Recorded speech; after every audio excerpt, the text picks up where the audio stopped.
What's good, world? The universe, the people.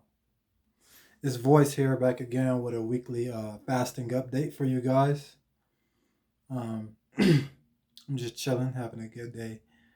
Just broke a 42-hour fast today. Well, 43-hour, but pretty much the less like just a normal week having a big fast and a little intermediate fasts around it. Got some golden milk here. Can't really see it, but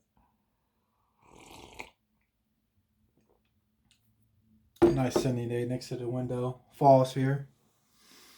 Make sure you get outside, get some sunlight, some fresh air, and some clean water. Always start the day off with that. But this week, I pretty much did like intermediate wise. I did two fasts that was 16 hours, and then two 14-hour fasts, and then I did a 42, which I just broke today. So Sunday, Monday, Tuesday, Wednesday, and that was those four, and then Wednesday to Friday, I haven't ate until just now, drinking some tea, breaking my fast. And I got three apples and two pears, handful of grapes, and some cucumbers to eat. Whole plate full of fruit. That's the way I do it. Usually, when I break a fast like this, it's over almost 2 days. Anything over 36 hours, I really take my time with fasting because my stomach's shrunk at that time. So when you refeed, you want to take it real slow. I suggest starting off with tea or juicing a fruit. Sometimes I juice grapefruit. It really helps with anything that came to head. It really helps to pull. And then nourish with something that's like golden milk or a green tea that helps replenish for the moment. It helps the stomach to open up and really like, all right, I'm ready to eat. And so like having a handful of apples, then I wait 10 minutes, then eat my pears, then I actually got a couple kiwis and grapes. I try to mix it up with the fruit. Try not to stick to one fruit unless I'm doing mono fruit. Mono fruit, and when you stick to one fruit, you whole like a week long fast.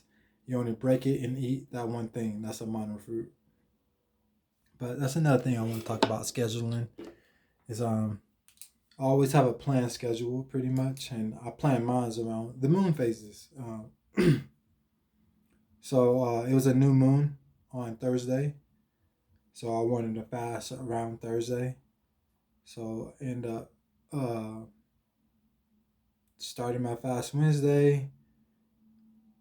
Like when I start my fast, I usually don't eat nothing until about 12 hours. I drink a green tea, and this green tea is a detox green tea that helps me flush. So every 12 hours, I do this green hour flushing tea, help get things really moving. Only reason I do that is because I didn't build up a muscle for fasting and I'm used to fasting and it got kind of easy for me. And I still want a lot of internal work done. Like the surface stuff, that's the water weight. Then you got the fat that you can visibly almost see on the gut, on the butt, on the thighs, on the arms, on the back. Then you got the internal fat, which is fat when you're having your face and your neck and then in between your organs. And then the really hard to reach places like behind, like you have fat everywhere when you overeat for years like I did. I know for a guarantee for 15 years straight, like I hardcore ate just cause it was a pleasing thing. So mind me when I'm always pretty much in a detox mindset because of the toxic lifestyle I used to live in the environment I am in now. So I'm a welder. I'm around toxic smoke. Being in traffic in public, you're around more toxic smoke coming from cars and buses and planes. I live in a state that has air forces that's always flying over. So there's all these toxic elements that we're gonna have to always fight. So when it comes down to, I'd rather be in a detox lifestyle than a lifestyle not knowing what the hell's going on with my body, not knowing what's coming in and not, and just being oblivious to the elements that are around me. And I recognize these things like the state I live in, not every city has emissions tests. The reason that the bigger cities have emissions tests because of the pollution. Well, who does the pollution hurt? Us. Plain and simple. So when it comes down to it, like I wanna try to help us as much as we can, like help myself, and as an example, if I can heal myself, I can help heal everybody else with this motion, with this attitude. So pretty much, it's like being aware of your environment a little bit and being aware of your body, how you work with that relationship. But yeah, so I'm a avid detoxer because of what we live in and what I used to do in my body. And plus, when you get older, you want to be more, let's say, your body's not going to be as strong as you was when you were a teenager in your 20s, and I'm heading into my 30s. And you don't want to be heading going into your 40s week, not even to your 30s week. Already taking a handful, a bag full of pills, already going to the doctor on a weekly basis and asking him, "What's wrong with me? What's wrong with me?" And don't know what's going on with you because you're not aware of your body. You're not emptying out your tank. That's what I call it, and refeeding yourself with something that you like to see how sensitivity are you. Or you can go do blood tests. Like that's an alternate route, but I did it my way. It takes time. Like you have to fast, and then you break your fast with certain foods, and you realize like, oh, my body don't like that because we eat so much you can't even tell what your body don't like because what your body do and don't like. Because when I was younger, I had stomach pains. I thought it was randomly, but it wasn't. It was the food combinations. When I would eat this and not be aware of what I ate later. And it was all the way from when I was a young kid all the way up to an adult. I was still grown ass man curling up in a ball like, oh man, my stomach's in a cramp. I'm gonna go chill over here. And about 80% of the time, nothing would happen. Probably gas or burping. Very few times where I actually had like some diarrhea or vomiting, but I had a sensitive stomach, period, point blank about it. Like, I never figured it out. Doctors didn't know why. It just never told me anything until I did my own research and I found out uh, the gut bacteria and gut health and how your gut is your third brain or your first brain. Depends on which how you look at energy, because that's your energy source is here. And so when you're abusing your gut and your stomach all the time, like you're not gonna be able to feel when it wants to help.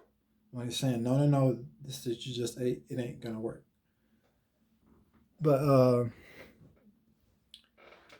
like I said, when you fast for over 36 hours, your stomach shrinks, and you may think it's bad, but I there's there's benefits when you look it up and talk to scientists.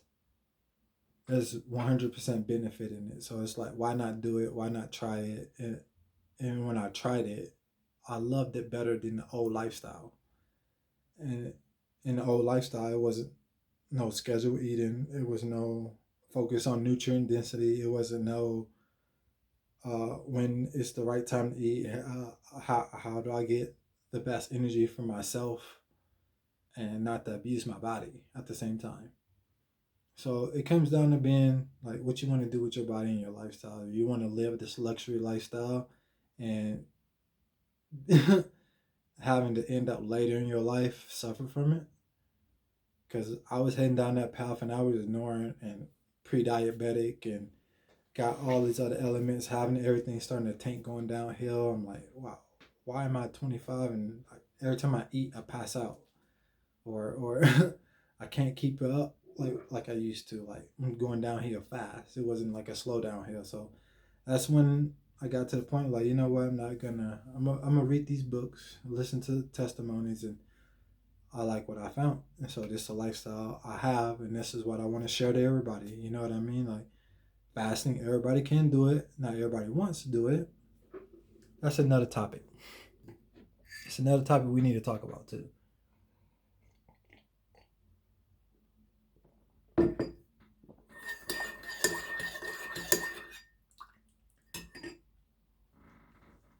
But just wanted to come back again with a weekly update. But it's all love, baby. Like, I'm only trying to just spread the love, help as much as I can, see how it goes from here. But make sure you like, subscribe, share it to somebody that needs help. Peace.